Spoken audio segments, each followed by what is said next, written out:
আলু তত, তখন আপনার আলু যত হুজুরের আলু, আপনার তেলের দাম সয়াবিনের দাম 200 টাকা, হুজুরের দাম 100 টাকা না 200, তাইলে একটু খেয়াল করা দরকার। আমার আপনার সংসার চলতে যদি লাগে 30,000, অন্তত পক্ষে ইমাম সাহেবের বেতনটাও 30 হওয়া উচিত ছিল। কথা বলেন ঠিক কিনা? এরপর ইমাম সাহেব এই কথা বলে না 30,000, 40,000, 50,000 না দিলে ইমামতি করব না। কারণ কি, আমার আল্লাহ বেতন যদিও কম, এখানে বরকত দিয়েছেন বেশি। কথা কোন ঠিক কিনা? বেতন কম, জোরে কর না, বেতন কম বরকত। আচ্ছা 60-70,000, 1 লক্ষ টাকা যারা বেতন পায়, এনার গায়ে যেমন কাপড়, হুজুরের গায়ের কাপড় মনে হচ্ছে অনেক কম দামি। হ্যাঁ কম না, আরো বেশি দামি? বলেন আরো। কারণ বরকত দিয়েছেন কে? এই জন্য অনেক সময় বেতন বাড়াইবার কথা কইলে আমরা কই হুজুর আল্লাহ ওই বরকত দিব, আল্লাহ ওই বরকত দিব, আর বরকতের ওয়াজ আবার পারে। আমরা সমাজে অনেক সময় ইমাম মুয়াজ্জিনেরা বেতন বাড়াইবার কথা বললে কয় আল্লাহ বরকত দিব। আমি আল্লাহর জাত এবং সিফাতের কসম করে বলছি, আমাদের বেলায় বরকতের যেমন নিয়ত আপনাদের আছে, ভালো কথা, এই নিয়তটা আপনাদের বেলায় যদি করতেন তাইলে বউ ফিয়াইজের কথা কইলে, প্যারাশুট তেলের কথা কইলে কোনোদিন আর কিলাকিলি গুসাগুসি হইতো না। কথা বলেন ঠিক কিনা? হুজুরে বলছিলেন ইমাম সাহেবের কাছে গিয়ে সুন্দর করে সভাপতি সাহেব বলেন, হুজুর আমার ছেলেটার চাকরি হবে, একটু দোয়া করেন, বেতনটাও যেন ভালো হয়। হুজুর ইমাম সাহেব জুম্মার নামাজের পরে দোয়া করতেছে, আল্লাহ ইমাম আমরা সভাপতি সাহেবের ছেলের ভালো একটা চাকরির ব্যবস্থা করে দাও, আর আল্লাহ বেতনটা অন্তত পক্ষে আমার থেকে কম যেমন না হয়, কম পক্ষে যেমন 7,000 হয়। সভাপতি সাহেব কই ইন্না লিল্লাহি ওয়া ইন্না ইলাইহি রাজিউন, আর দোয়া লাগতো না। কেনে কিটা হইছে? কই আপনারে বলছি ভালো বেতন যেন ভাই বরকতের দোয়া করতেন, আপনি 7,000 টাকার কথা কইছেন। আমার মতন যেন, আপনার মতো যেন আমার ফুতের বেতন 7,000 হয়, আমার ফুত চলবো কেমনে? ইমামে কয় আমি চলি যেমনে আপনার ফুলায়ও চলবো এমনে। আরো আসতে কোন ঠিক কিনা? তাইলে এটাতে আমরা ফুতের বেলায় খুব পালা বুঝেন যে বেতন বেশি না হইলে চলতে পারতো না, ইমামের বেলায় কইলে যে আওয়াজ নাই। কথা জোরে কোন ঠিক কিনা?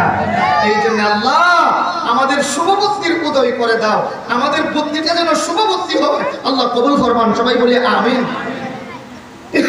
আসুন এবার হাদিসের তরজমাতে যাই, তাইলে আমরা বিষয়টা বুঝতে আরেকটু সহজ হবে। قال النبي صلى الله عليه وسلم تنكح المرأة لأربع لمالها ولحسبها ولجمالها ولدينها فاظفر بذات الدين تربت يداك। আল্লাহর নবী বড় সুন্দর করে বলেন, আমার উম্মত বিয়ে করে সাধারণত 4 জিনিস দেখা। বলেন কয় জিনিস দেখে? সবাই বলে না।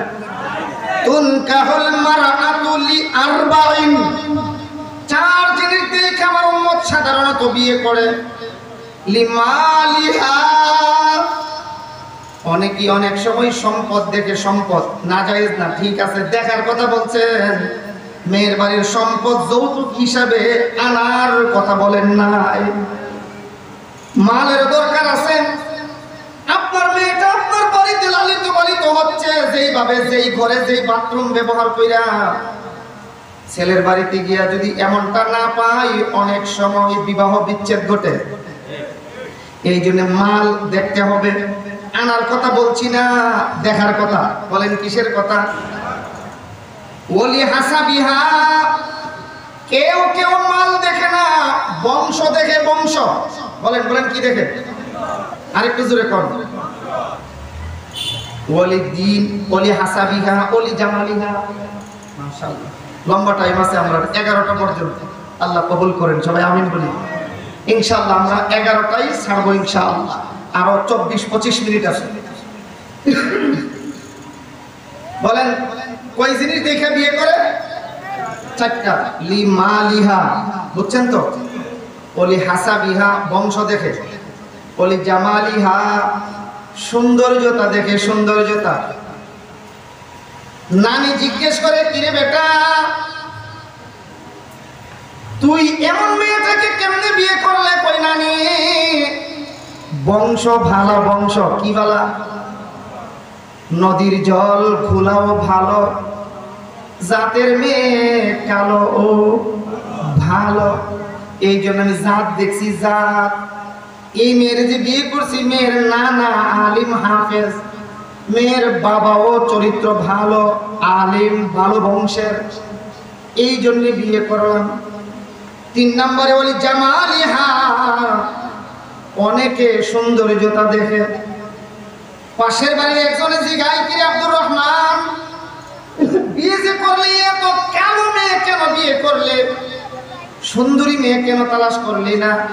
এমনি কই ভাই, মেয়েটা যদিও কালো, বংশ তাহার ভালো, বংশ তাহার ভালো। অনেকেই বংশ দেখে, অনেকে আবার সৌন্দর্যতা দেখে। কয়টা গেল কথা? 4 নম্বরে আল্লাহ নবী কয় ওলি দীনিহা, দিন দেখে, দিন, ইলম, কালাম, ধর্ম কেমন আছে। মোট কয়টা গেল? 4টা কথা বইলা আল্লাহ নবী বলেন ফাজফার বিজাতিদ্দিন তারিবাত ইয়াদাকুম, দিন যেখানে পাইবা, ইলম, কালাম, দিন, ধর্ম যেখানে আছে, এটাকে অগ্রাধিকার দাও। সুবহানাল্লাহ। কত নম্বরটাকে অগ্রাধিকার দেওয়ার কথা বলছেন? আপনাদের মনে কষ্ট হইতেছে, বলেন কত নম্বরটা? 4 নম্বরটা, দিন, দিন যেখানে আছে এটাকে অগ্রাধিকার দাও। দিন বলতে কি রাইতার দিন, যে এই দিন? হ্যাঁ, ইসলামের বিধান যেখানে আছে, ইলম কালাম আছে, কোরআন তিলাওয়াত করতে পারে মেয়েটা, নবী কই এটাকে অগ্রাধিকার দাও।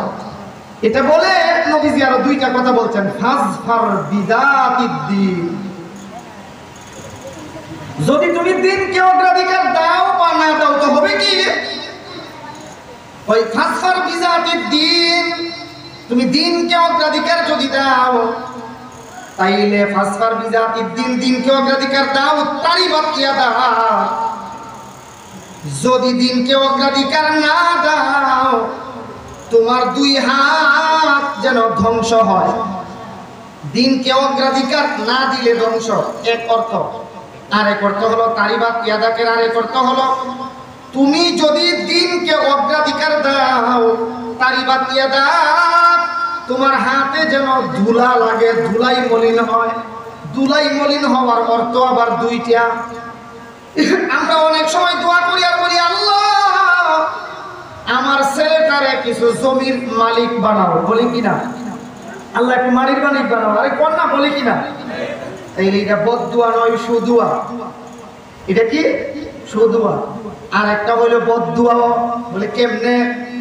অনেক সময় বলি, বাসার ফো, আমার কথা শুনবা না, যদি আমার ফেসে ফইরা যাও, নাক দিয়া মাটি দিয়ে খোপ দেওয়াইয়া ছাড়বো, বলেনি? বলেন, বলে কিনা? তাহলে সর্বোপরি আমরা মোট কথা পাইলাম, দিনকে অগ্রাধিকার দিলে লাভ। বলেন, দিনকে অগ্রাধিকার দিলে লাভ।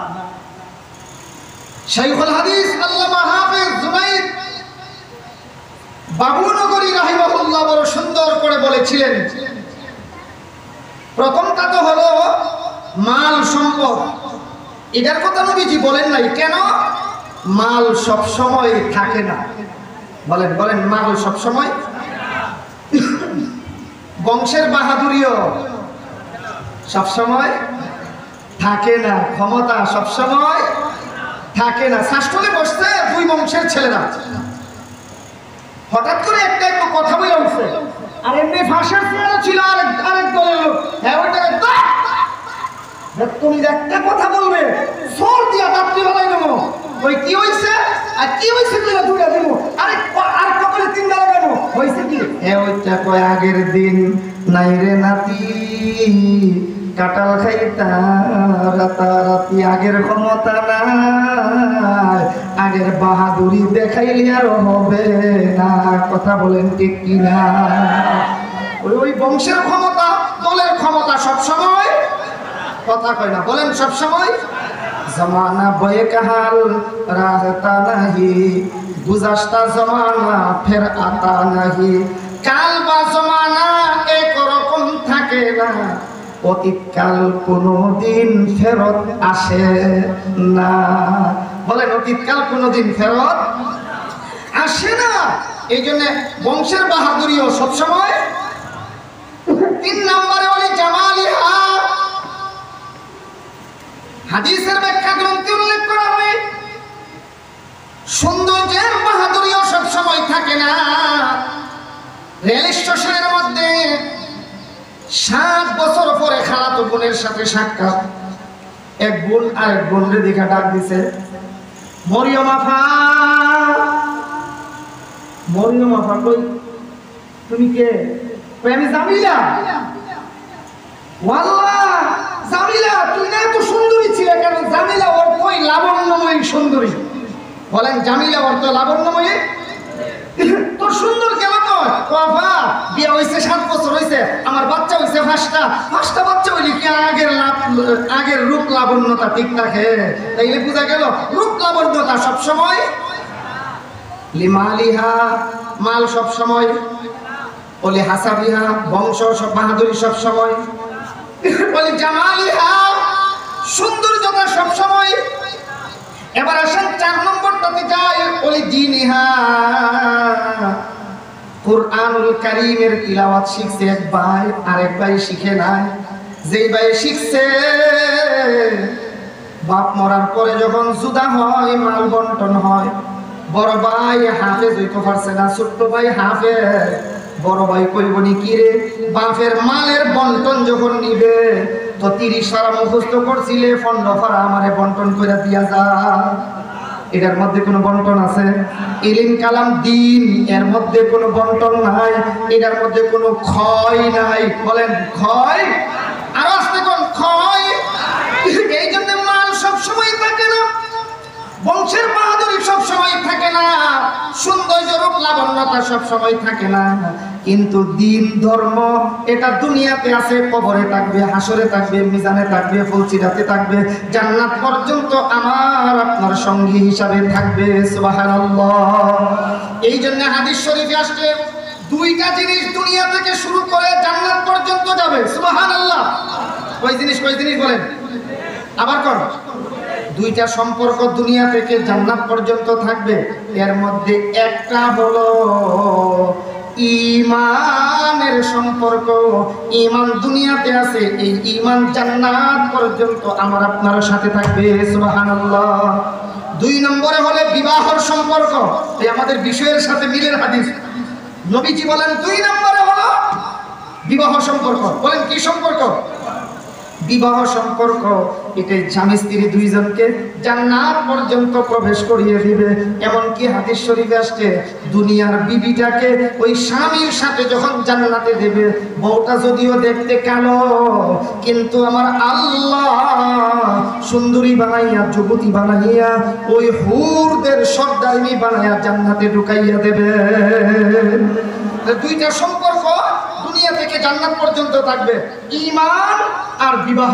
বলেন ঈমান আর বিবাহ, এই 2 সম্পর্ক জান্নাত পর্যন্ত যাবে। এই জন্য বিবাহ পড়ানোর পদ্ধতিটাই যদি সহি না হয়, বিশুদ্ধ না হয়, তাইলে কিন্তু বিপদ আছে। যেমন অনেক মানুষ হাসরের ময়দানে কাতার ধরে দাঁড়াবেন, খেয়াল করেন মূল মাসআলা আসতেছে।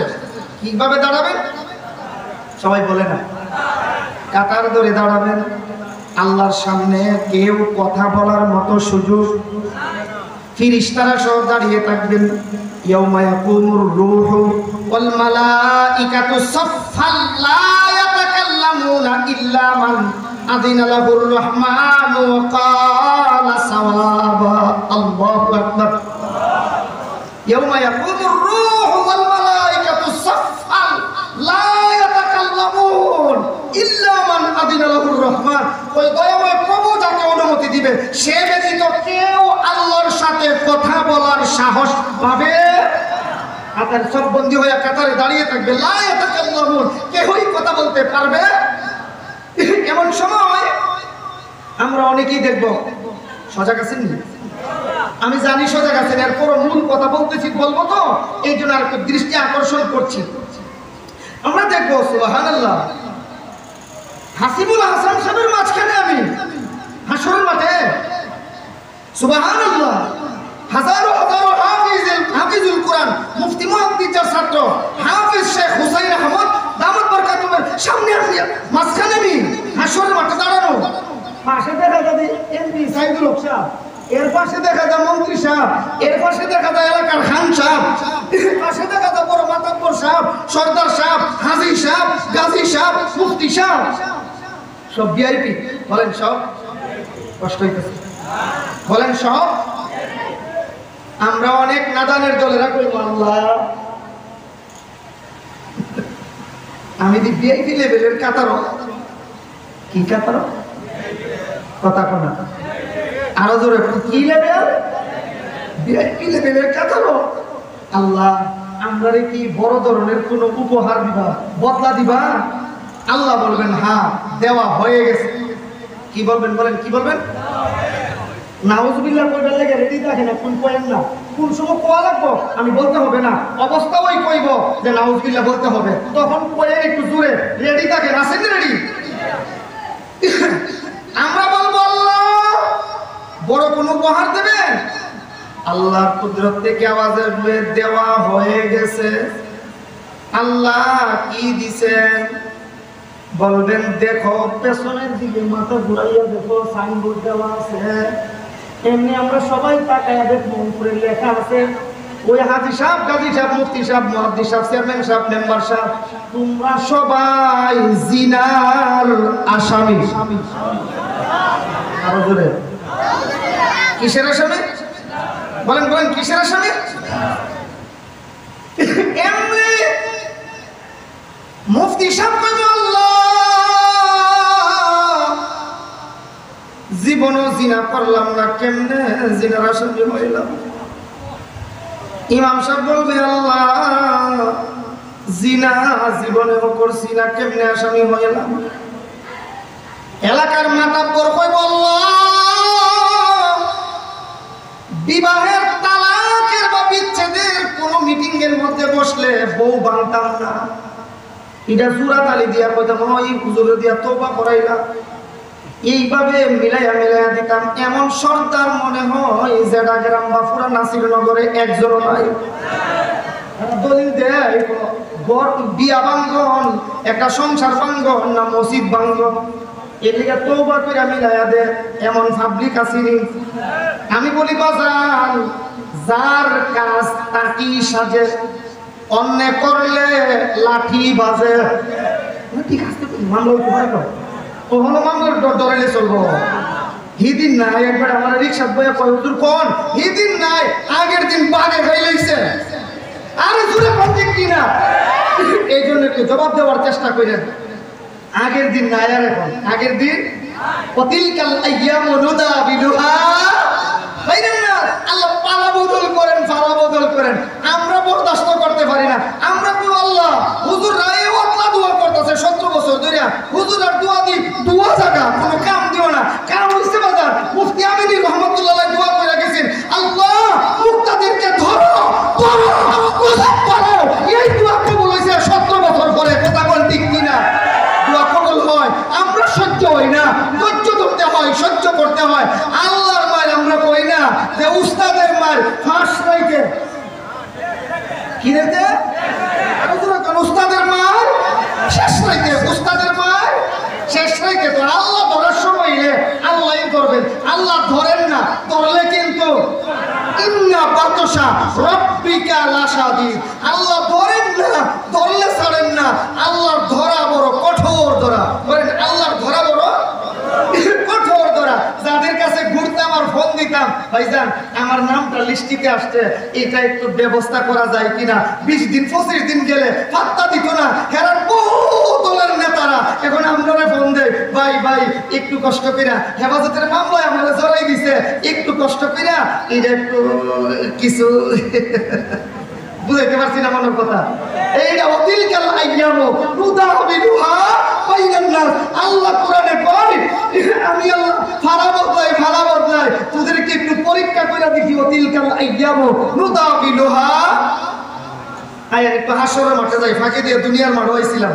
আমরা বলবো আল্লাহ মুফতি মুহাদ্দিসের সামনে আমি চেয়ারম্যান হাজী গাজীর কাতারে আমি আমারে উপহার দিবা। আল্লাহ বলবেন উপহার দেওয়া দেওয়া কি হয়েছে? হয়ে গেছে। কোন উপহার দেওয়া? এমনি তাকায় বল, আল্লাহ বলবেন দেখো পেছনে সাইনবোর্ড লেখা আছে, আমরা দেখবো সবার মাথার উপরে লেখা। এই কাতারে যারা আসো হাজার হাজার মানুষ